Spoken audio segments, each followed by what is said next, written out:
Welcome to Massachusetts Youth Soccer Spring 2021 COVID-19 Protocols Update. My name is Tammy Endo. I'm the Massachusetts Youth Soccer Member Service Manager and COVID-19 Safety Officer. Thank you for taking time out of your busy schedule today to review the information contained in this presentation. The one thing that I can say about the fall soccer season of 2020 was that nothing was constant but change itself.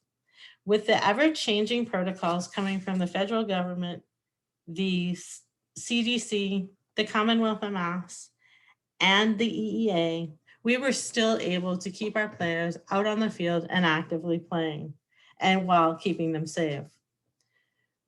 We were notified of 81 positive COVID-19 cases.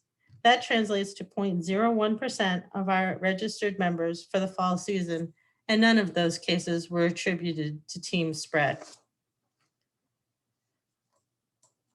We attribute that success to you, our member organizations, and we thank you for that. But as we head into the spring season, we can't let our guard down. We need to continue to adhere to the protocols outlined in our spring 2021 COVID-19 protocols document found on the Massachusetts Youth Soccer website and in this presentation in order to keep everybody in our soccer community safe. The first area we're going to address are the capacity limits and spectators.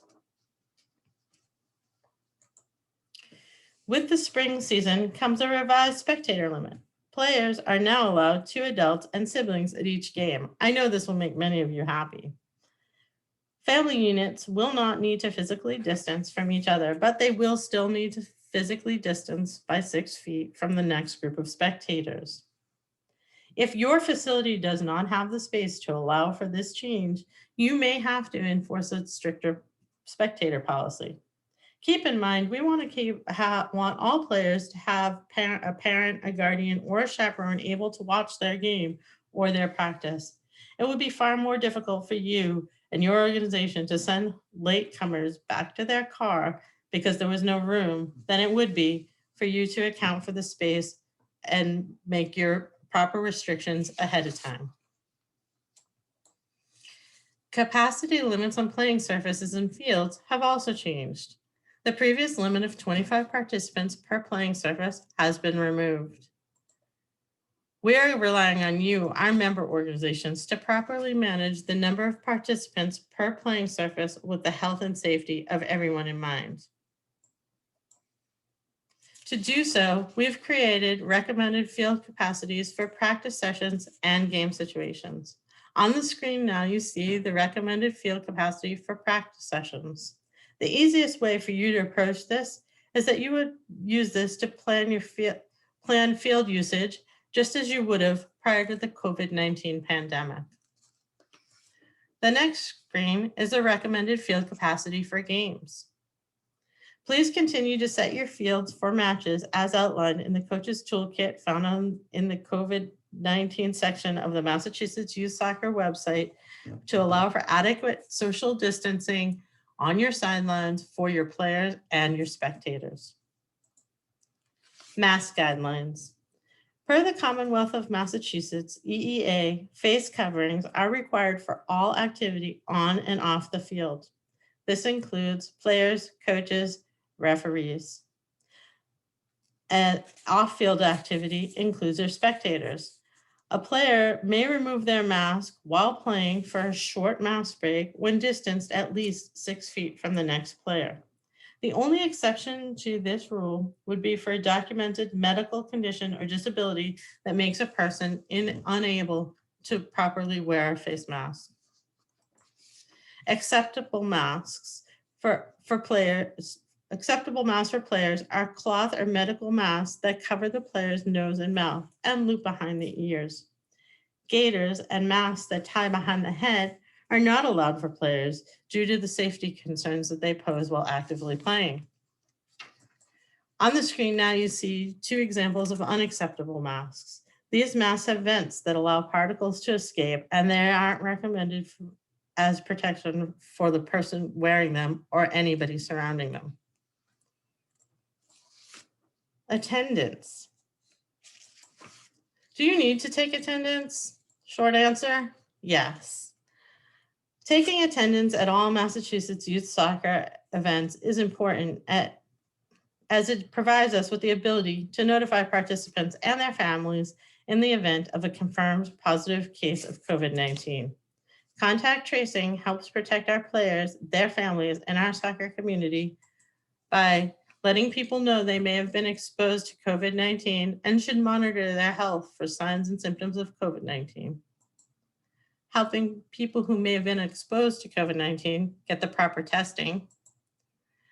Asking the people who've been exposed to either self-isolate if they have been diagnosed with COVID-19 or self-quarantine if they are a close contact. And lastly, to help the Public Health Department to identify any possible COVID-19 clusters. For all outdoor soccer activities, Massachusetts Youth Soccer recommends attendance logs be kept for all players, coaches, referees, and other on-site administrators. In addition, all efforts should be made to keep an attendance log of all spectators at each soccer-related event. It is important to have updated contact information for every player on your team. Travel. It is strongly recommended that players travel to games with only members of their own household. In the event that transportation of a non-family member becomes necessary, all parties in the vehicle must wear cloth face coverings or face masks, and to the extent possible, have an external air circulating in the vehicle by opening a window. Teams from outside of Massachusetts are not currently allowed to enter Massachusetts to play. This is for a game, in a game situation or a scrimmage situation. An individual player who plays on a team that is Massachusetts-based is allowed to continue to play for that team, but the conditions of the Commonwealth of Massachusetts travel order must be met. If the player is traveling from a state that is considered high risk, they must follow the following rules. They must complete a Commonwealth of Mass travel form and quarantine for 10 days upon arrival, or obtain testing with a negative test result within 72 hours of arrival in the state. The organization that the player plays for is responsible for ensuring these steps are adhered to. Not doing so could result in fines or suspension of play of the team and or the league that they're participating in by the Commonwealth of Mass. COVID-19 reporting procedures. The following steps should be completed if a member of your organization has come to you and informed you that they have been in contact with or have been diagnosed with COVID-19. The affected party or their parent and guardian, in the case of a player, should notify the COVID-19 safety officer and president of your organization as soon as they realize there may be a situation with COVID-19 exposure. Upon notification, the COVID-19 safety officer and our president will obtain details in regards to the exposure timeline. Details should include when the person was exposed, when they first exhibited symptoms, and when their last contact with their team was.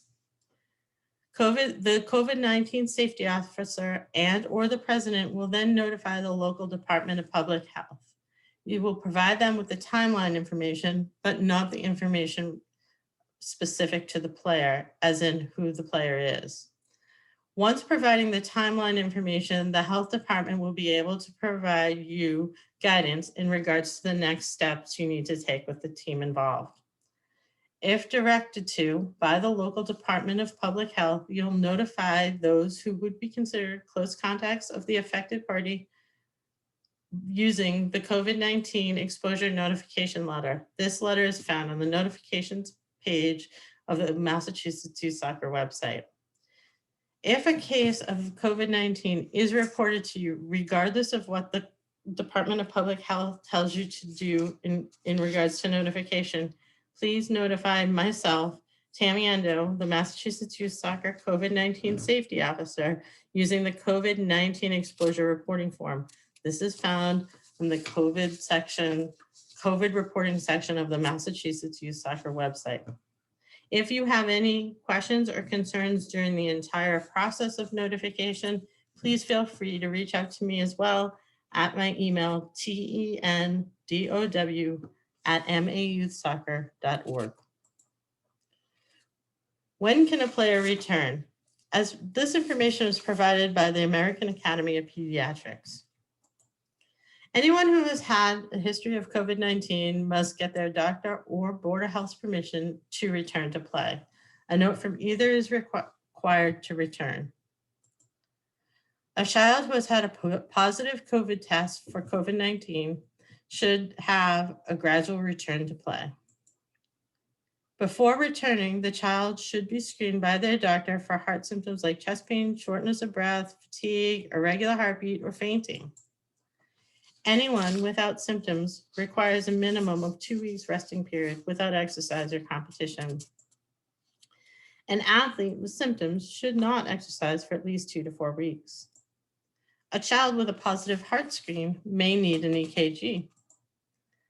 Children who are very sick from COVID-19 must be treated as though they have an inflamed heart muscle or myocarditis and not exercise or compete for 3 to 6 months. These children should be examined by a pediatric cardiologist before they return.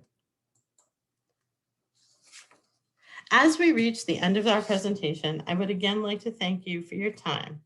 Many of you may have questions on items we covered here today in this presentation, or items that may not have been addressed.